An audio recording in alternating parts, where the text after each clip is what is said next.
Hello students, स्वागत है आपका ओनली सरकारी एग्जाम की आज की क्लास में।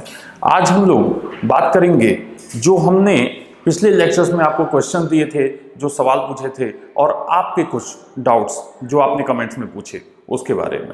पहले तो आप सभी को बहुत बहुत धन्यवाद कि आपने मेरी वीडियो पे इतना अच्छा रिस्पॉन्स दिया।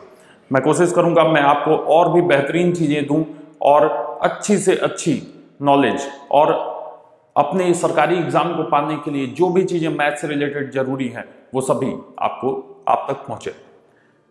पहली चीज मैंने एक क्वेश्चन किया था 249 power something I think 3 minus 36 54 28। एक बार मैं क्वेश्चन चेक कर लेता हूं।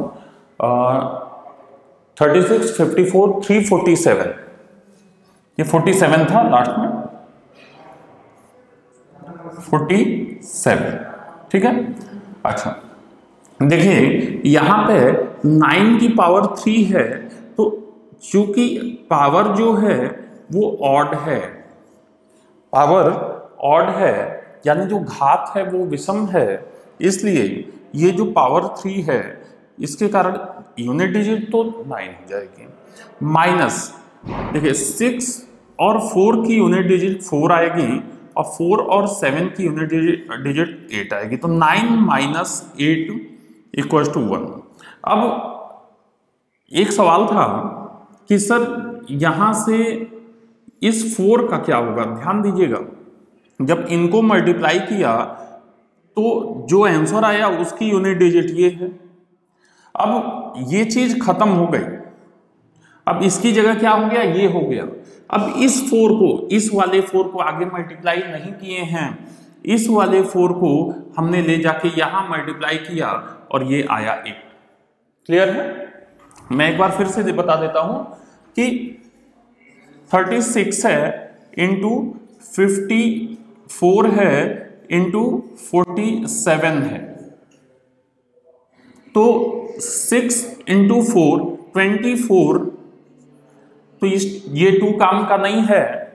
ये 4 हम ले रहे हैं, ये 4 इनके मल्टीप्लिकेशन का इकाई अंक है, यूनिट डिजिट है, यानी कि अब जो है इसकी जगह पे हम इसको यूज करेंगे, ये जो इकाई अंक है, और इसके बाद इस 7 को ले जाके, अब ये खत्म हो गया, इस 4 को ले जाके इस 7 से मल्टीप्लाई किया और आया 8। क्लियर है। अब इस 8 को इस वाले 9 से सब्ट्रैक्ट किया और क्या आया, 1 आया। क्लियर है। चलिए यहां पे कोई और प्रॉब्लम होगी आप कमेंट में जरूर बताइएगा। अगर किसी ने यूनिट डिजिट का वीडियो नहीं देखा है तो उसको जो है देख लेगा, हमारे चैनल पे पड़ा हुआ है, शायद सेकंड वीडियो है वो, ठीक है ना। अब एक परिमेय तथा अपरिमेय से रिलेटेड डाउट था, मैं इसे हटा रहा हूं।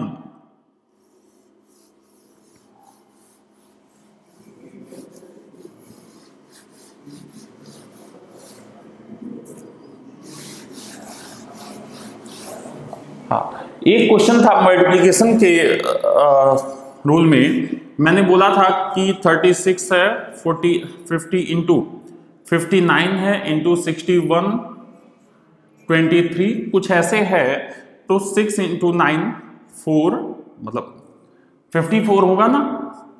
तो ये 5 हमारे काम का नहीं है, 4 को फिर उठाए, 4 को आगे ले गए 1 से, अभी जैसे किया था, अभी जब बताया था।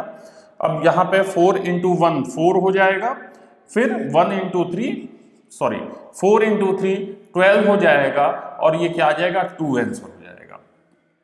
तो एक क्वेश्चन आया कि सर अगर लास्ट डिजिट सारी सेम हो तो क्या होगा। देख लेते हैं, जैसे ये होगा वैसे होगा, कुछ भी अलग नहीं। मैं कहता हूं कि 24 इंटू 264 इंटू 34 इंटू 54, देखिए सब में लास्ट में 4 है, देख लेते हैं।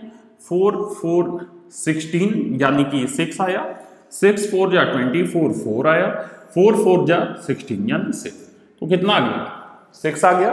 सपोज दैट मैं 3 ले लेता हूं, 23 13, 63, 53। तो अब क्या होगा, 3 3 जा 9, 9 3 जा 27, तो हमको ये 7 लेना है, ये 3 हमारे काम का नहीं है।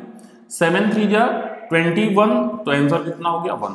तो लास्ट में अगर सेम डिजिट भी आती है तो भी कोई दिक्कत नहीं है, जैसे आपका ये चल रहा है वैसे ही आगे भी चलेगा। बात करेंगे जो एक क्वेश्चन मैंने रेशनल इरेशनल में दिया था आप लोगों को, उसके बारे में। परिमेय तथा अपरिमेय में एक क्वेश्चन था,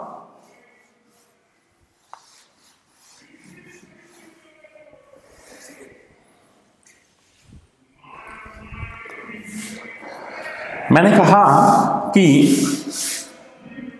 6.235 है और बार जो लगा, जैसे मैंने एक चीज बताई कि अगर इस पूरे पे बार होगा, इस पूरे पे बार होगा तो हम इसको लिख देंगे 6 होल 235 अपॉन जितने अंक हैं, 3 अंक हैं तो इस 3 बार 9। अच्छा, इसका मतलब था कि पॉइंट के बाद खत्म नहीं हो रहा है, ये कुछ ऐसे है 235 235 235 एंड सो ऑन, ये अनंत तक जा रहा है, ये कभी खत्म नहीं हो रहा है। तो इसको शॉर्ट में ऐसे बाद में लिख देते हैं। तो मैंने आपसे सवाल पूछा था कि 6.235 है और बार सिर्फ इस 35 के ऊपर अगर बनाया जाता है तो क्या होगा, क्या करना है, बहुत ध्यान से समझिएगा। ये 6 तो होल है, इसकी कोई दिक्कत नहीं है, ये तो यहां पे आ जाएगा। इस पूरे को लिख दीजिएगा माइनस ये जो 2 है ना, इसको लिख देना है।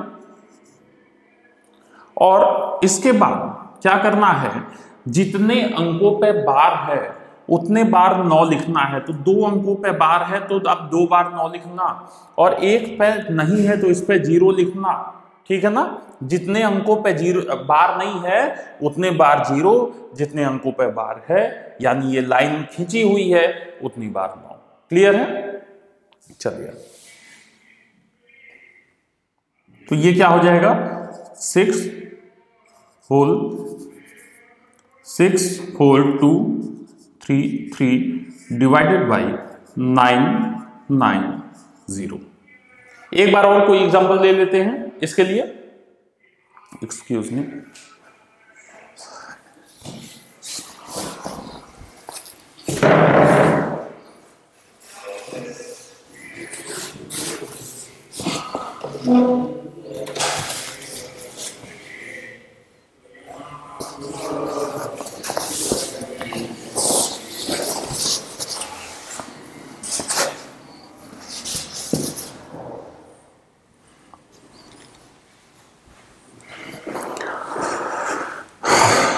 सॉरी, चलिए एक और एग्जांपल देख लेते हैं।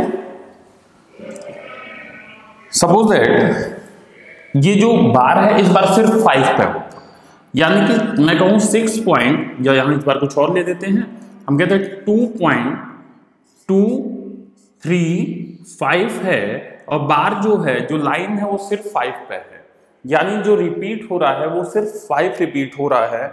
यानी कि कुछ ऐसा है ये कि 2.23555 एंड सो। कोई दिक्कत नहीं है।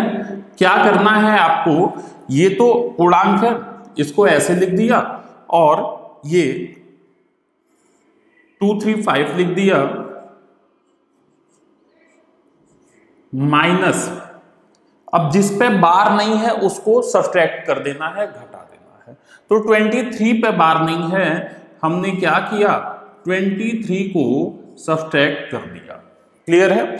इसके बाद जितने अंकों पे बार है उतने बार 9 लिखा और जिस पे बार नहीं है उतने बार क्या लिखा, तो 0 लिख दिया। क्लियर है?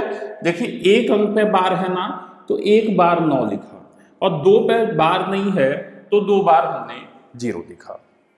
इसको सॉल्व करेंगे तो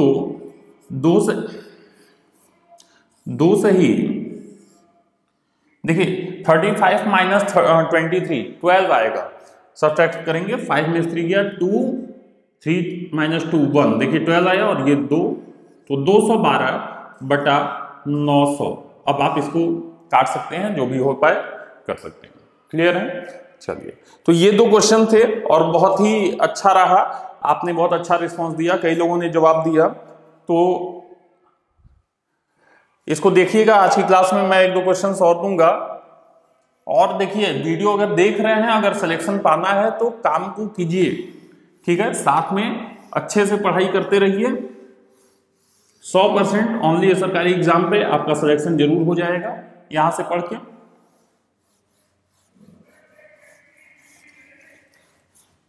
चलिए, आज हम लोग बात करेंगे वर्ग तथा वर्गमूल की।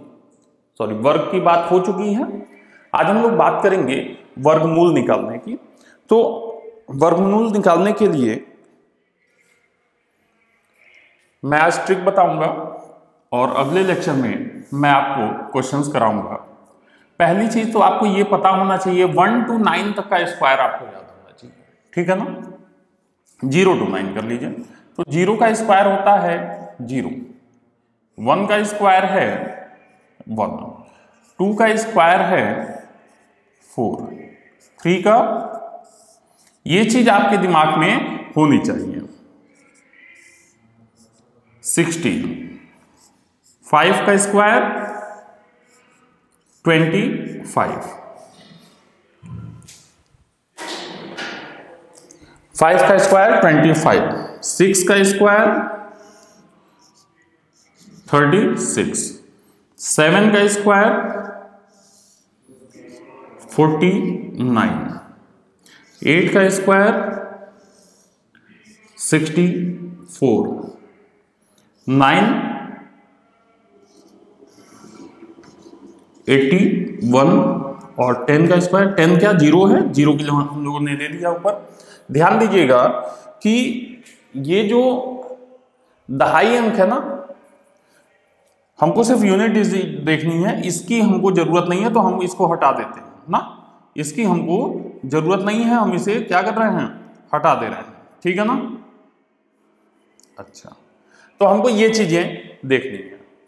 क्लियर है? या फिर लिख देते हैं, इसको यूज हो सकता है।